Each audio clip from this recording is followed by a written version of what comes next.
就是弥勒祖师姓名的由来。那第二点呢，就是弥勒祖师的因缘，过去的因缘实现的显化。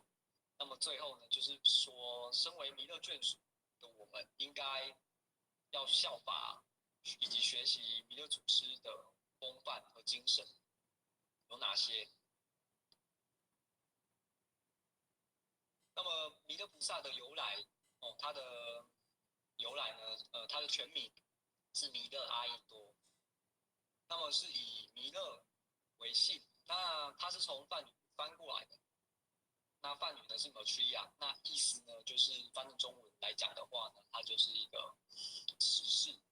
那阿逸多为米呢，翻成中文来讲的话呢是无能胜。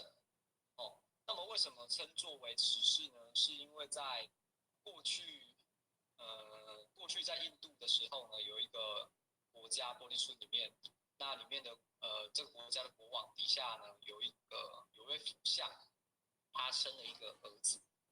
那他发现说他的儿子啊，长得相貌端正，具有32项。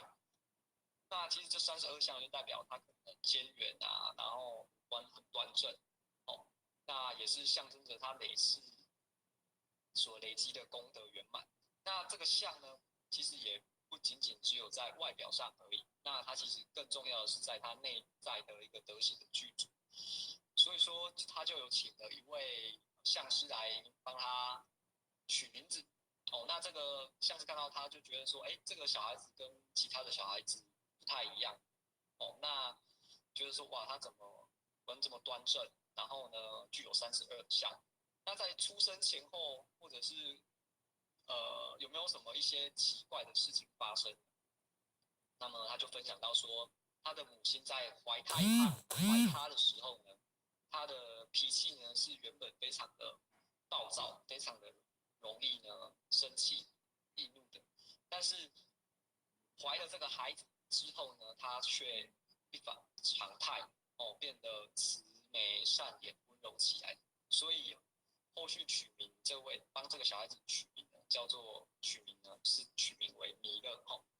那么阿逸多名为阿逸多。那为什么他名字叫阿逸多，然后翻过来是我们为什么会叫他无能胜？那并不是因为这位菩萨他肚子大大的，然后他吃的食物比任何人多，所以没有人可以吃得了他，赢他这样子啊。那也不是因为说他力气很大一手